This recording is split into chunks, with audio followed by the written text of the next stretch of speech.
నమస్తే. ఇన్నాళ్ళు నన్ను సపోర్ట్ చేస్తూ, ఎంకరేజ్ చేస్తూ మీ ప్రేమని నాకు అందిస్తున్న ప్రతి ఒక్కరికి కృతజ్ఞతలు. అలాగే ఈ వీడియో కూడా ఖచ్చితంగా మీకు ఉపయోగపడుతుంది. లైక్, షేర్ అండ్ సబ్స్క్రైబ్ చేసి మీ సపోర్ట్‌ని నాకు అందించండి. అలాగే ఈ వీడియో పట్ల మీకున్న అభిప్రాయాన్ని కామెంట్ సెక్షన్‌లో కామెంట్ చేసి తెలియజేయండి. ఇప్పుడు వీడియోని చూద్దాం. నమస్తే, వెల్కమ్ టు అవర్ ఛానల్. నేను పద్మిని. ప్రస్తుతం మనతో పాటు ప్రముఖ ఆధ్యాత్మికవేత్త, వాస్తు జ్యోతిష పండితులు కేఎస్ఆర్ గారు మనతో పాటు ఉన్నారు. మాట్లాడదాం. నమస్కారం అండి. ముందుగా మీకు దేవీ నవరాత్రుల శుభాకాంక్షలు. మా ప్రేక్షకులందరికీ కూడా దేవీ నవరాత్రుల శుభాకాంక్షలు. వారందరి జీవితాలు తేజోమయం అవ్వాలి, కాంతివంతం అవ్వాలి, కలకలలాడాలి.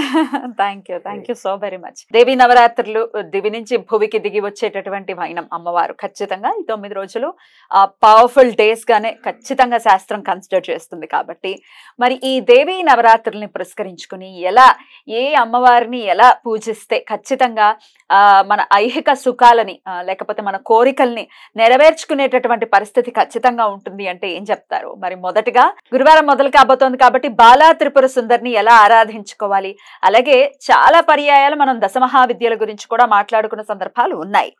దశమహావిద్యలు అంటే చాలా విపరీతంగా మనం కొలవాల్సిన అవసరం లేదు. చాలా సాత్వికంగా కూడా అమ్మవారికి దండం పెట్టుకోవచ్చు.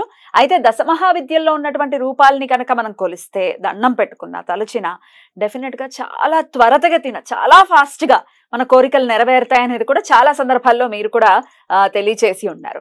మరి బాలా త్రిపుర సుందరితో పాటుగా దశమహావిద్యల్లో ఏ రూపాన్ని కొలవాల్సి ఉంటుంది, ఇత్యాది విషయాలన్నీ ఒక్కసారి మీ ద్వారా కేఎస్ఆర్ గారు.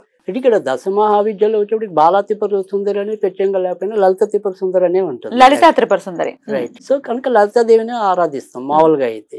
సో బాలాన లలిత ఒకటే. బాల అనేది బాల రూపం, లలిత అనేది కుమారు రూపం, అది యవ్వన రూపం అంటాం. సో అంతే తప్ప రెండింటికి తేడా ఏం లేదు.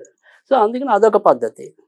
అయితే ఇక్కడ మనకి దశమహావిద్యల్లోకి వచ్చేప్పటికి ఏంటంటే ఒక్కొక్క శక్తికి ఒక్కొక్క రకమైన ఫలితం ఉండటం అనేది ఉంటుంది. కనుక ఇక్కడ ఇప్పుడు సపోజ్ నా బోటి వాడైతే కనుక ఖచ్చితంగా దసరా 10 రోజులు నేను అదే వరుసలో చేయకపోయినా ఖచ్చితంగా దశమహావిద్యలు మొత్తం 10 రోజులు సమాప్తం చేస్తారు. రోజుకి ఒక విద్య తీసుకుని ఈ 10 రోజులు కూడా అదే రకంగా 10 విద్యలు వరుస ప్రకారం కాకపోయినా నాకు ఆ రోజు ఉండే నక్షత్రం, వారం బట్టి దాన్ని ప్రామాణికంగా తీసుకు. మరి గురువారం నాడు ఎలా ఏ రూపాన్ని మీరు చూస్తారు? అది ఇక్కడ మనం మామూలుగా అయితే మొదటి రోజు అయితే కాళికాదేవి అనేది ఉంటుంది. కానీ మనకి మాట గురువారం నాడు వచ్చింది కాబట్టి బగలాముఖి తీసుకుంటాం. బగలాముఖి చేస్తారా?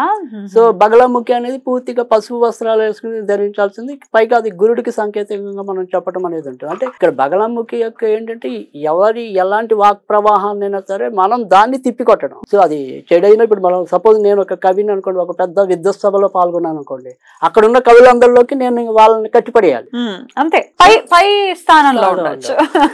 సో అలాంటి విద్యను అనుగ్రహించే శక్తి ఎవరికి ఉంది అంటే కనుక అది బగలాముఖికే ఉంది. సరే మనం ఇంకో పద్ధతిలో కాళికాదేవికి వెళ్తే కనుక కాలాన్ని పాలించే ఆవిడ కాబట్టి కాళికాదేవి. సరే ఎవరికి ఏ పద్ధతి వీలైతే ఆ పద్ధతి చేస్తారు. బట్ నా వ్యక్తిగతంగా మాత్రం నేను బగలాముఖిని సేవించడం అనేది ఉంటుంది మొదటి రోజున. అయితే మన మాట చెల్లుబాటు అవ్వటం అనేది అర్థం చేసుకోవచ్చు. ఏమంటే మన ఇంట్లో కూడా, ఇప్పుడు ఏదో బయటే కాదు, ఇంట్లో కూడా మాట చెల్లుబాటు అవ్వని వాళ్ళు చాలా మంది ఉన్నారు. చాలా సమస్యలతో, ఈ సమస్యతో బాధపడుతూ ఎదురు చెప్పలేని భార్యలు ఉంటారు, భార్యకి ఎదురు చెప్పలేని భర్తలు ఉంటారు. అయ్యో నా భార్య ఇలా చేయకుండా ఉండాల్సిందే అని భర్త అనుకుంటాడు, అయ్యో నా భర్త గారు ఇలా చేయకుండా ఉండాల్సిందే అని భార్య అనుకుంటుంది. కనుక ఈ మాటల యొక్క సమన్వయం కుదరాలన్నా కూడా బగలాముఖిని ఆరాధించాలి. కరెక్టే. అలాగే ఇంట్లో మాటని కూడా తీసి పారేస్తూ ఉంటారు. నువ్వు చెప్పేదేంటి అని. భార్య నవ్వచ్చు, భర్త నవ్వచ్చు, నువ్వు చెప్పేదేంటి, నీకేం తెలీదు.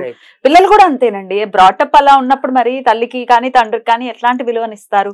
తల్లి మాట వినకపోవటం, ఇట్లాంటి సమస్యలన్నీ, తల్లిదండ్రుల మాటలు వినకపోవటం కూడా బగలాముఖి ఆరాధన వల్ల సమసిపోతుందని అనుకోవచ్చా? తప్పకుండా. ఇక్కడ మనకి మామూలుగా విడిగా సాంప్రదాయ సిద్ధమైన దసరాల్లోకి వచ్చినప్పుడు దేవి శరన్నవరాత్రులు మొదటి రోజు మనం బాలా త్రిపుర సుందరిని ఆరాధిస్తాం.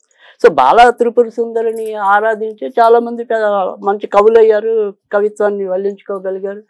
దేని మీదైనా సరే ఒక ఆకర్షణ శక్తి అనేది బాల వల్ల వస్తుంది. వీటన్నిటికీ ఒకదానికొకటి సమన్వయం అయితే ఉంటుంది. మనకి చాలా మంది ఈ సాధకులు ఎవరైతే ఉంటారో ముందు బాల యొక్క మంత్రాన్ని పొందే వారి యొక్క విద్యల్లో పరిపూర్ణత స్థితికి రావటం అనేది.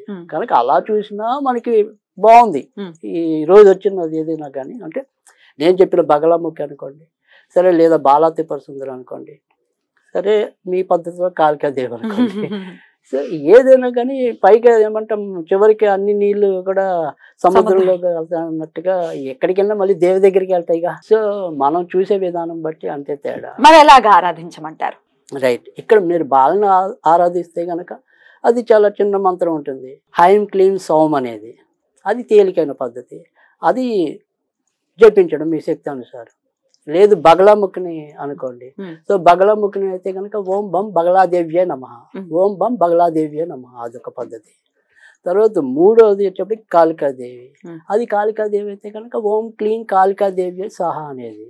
సో ఈ మూడిట్లో మీకు ఏ మంత్రం తేలికైతే ఆ మంత్రాన్ని జపించవచ్చు. సరే, ఈ 3 మంత్రాలు కాకుండా ఇది ఇక్కడ 3 మంత్రాలు జపించేప్పుడు ఏంటంటే ఇటు బగలాముఖికైనా, లలిత మన బాలా త్రిపుర సుందరికైనా, కాళికాదేవికైనా, మామూలుగా మనం ఏంటంటే చిన్నపిల్ల కాబట్టి బాలా త్రిపుర సుందరికి పెరుగన్నం పెడతాం. అవునండి. అలా కాకపోయినా ఈరోజు పులిహార అనేది పెడితే కనుక, అంటే అది పసుపు వర్ణం అనేది ఉంటుంది కాబట్టి పులిహార నివేదన చేయటం అనేది ఇటు కాళికాదేవికి కూడా పులిహార మంచిదే. సో నిమ్మకాయ పులిహార అయితే మరింత మంచిది చింతపండు పులిహార కన్నా. సో ఆ రకంగా నివేదన చేస్తే కనుక మంచి ఫలితం రావటం అనేది ఉంటుంది. అది అది అందుకే బాలకు వచ్చేప్పటికే పులిహార కన్నా కూడా పెరుగన్న చిన్నపిల్ల కదా, అందుకని మరి అప్పుడే అన్నప్రాసన రోజు కారంగా ఉంటుంది, అందుకని తేలిగ్గా తెలియగలిగేదే పెడతాం. సో అందుకని ఆ రకంగా ఆవిడ నక్కల్ని పూజిస్తే మటుకు ఈ రకంగా చేయండి, లేదా క్షీరాన్నం కూడా మనం బాలకి పెట్టడం అనేది ఉంటుంది. సో అది ఒక పద్ధతి. అయితే ఈ రోజు ఏంటంటే నిజానికి ఇక్కడ బాలా త్రిపుర సుందరికి వచ్చేప్పటికి ఏంటంటే మనం తెల్ల బట్టలు అనేది, ఇక్కడ బట్టలకు వచ్చేప్పటికంటే ఒక సాధనగా మీరు చెయ్యాలి అనుకుంటే మాత్రం బట్టలకు ఇంపార్టెన్స్ ఉంటుంది. అలా కాకుండా ఒక కోరిక ప్రకారం మీరు చెయ్యాలి అనుకుంటే కనుక పర్వాలేదు, జనరల్గా తెల్ల బట్టలు కానీ మన ఎర్ర బట్టలు కానీ ఈ రెండిట్లో ఏదైనా కూడా పర్వాలేదు. బట్ ఎస్పెషల్లీ సాధనగా చేయాలంటే మాత్రం బగలాముఖికి అయితే గనక మీకు పసుపు బట్టలు మంచిది, బాలకి తెల్ల బట్టలు మంచిది. సరే, అమ్మవారికి ఎప్పుడు కూడా నల్ల మహిషాసుర మధ్యన కానీ కాళికాదేవి కానీ నల్ల బట్టలు. సో అందుకని సాధన అనుకుంటే మాత్రం బట్టలకి ప్రాధాన్యత ఇవ్వండి, లేదు ఆ క్షణాన్ని చేసి పెట్టుకోవటం వరకు అయితే కనుక ఈ రకంగా చేసుకోండి, తప్పకుండా మీరు ఉత్తమ ఫలితాలు పొందడానికి ఉంటుంది. మన మాట చెల్లుబాటు అవ్వటం కోసం లేకపోతే కాలం కలిసి రావటం కోసం ఈ రెండిటికి కూడా స్విచ్ వర్డ్ రూపంలో అయితే ఏం చెప్తారు? ఇప్పుడు వేరే అన్య మతస్థులు కూడా ఫాలో చేసేటటువంటి పరిస్థితి ఉంది కాబట్టి ఈ ప్రశ్న అడుగుతున్నాను. ఇక్కడ మనం మాట ఏదైనా సరే చెల్లుబాటు కావాలి అనుకుంటే కనుక గ్రెయిన్ ప్రాఫిట్స్ అని ఉంటది, చాలా గ్రెయిన్ ప్రాఫిట్స్. గ్రెయిన్ ప్రాఫిట్స్, గెయినా gain GAIN gain profits. Right, దీన్ని పాటించడం వల్ల అన్ని రకాల మాటల యొక్క లాభం మనకి చేకూరుతుంది. ఇది కూడా గెయిన్ ప్రాఫిట్స్. కరెక్ట్, అది కాలం నుంచి వచ్చే ప్రాఫిట్ అనుకోవచ్చు, దేని నుంచి అయినా సరే ప్రాఫిట్ రావటం. ఆ రకంగా చేస్తే మంచి ఫలితం ఉండటం అనేది ఉంటుంది. బ్యూటిఫుల్ అండి, చాలా అద్భుతంగా వివరించారు. ఖచ్చితంగా అమ్మవారి ఆరాధన ఇప్పుడు ఎలా చేసుకోవాలి, పూజా విధానం అనేది వాళ్ళ కుటుంబ ఆచారాన్ని బట్టి ఖచ్చితంగా చేసుకుంటారు. ఇప్పుడు ఈ నవరాత్రులు ఎవరి పద్ధతి జనరల్ గా వాళ్ళకే ఉంటుంది, ఎక్కువ శాతం అయితే అదే ఫాలో చేయాలి కూడా, అదే సమంజసం. కొత్త పడతాయని చేయడం జరుగుతుంది. చాలా అద్భుతంగా వివరించారండి. రైట్ అండి, thank you so very much. నమస్తే.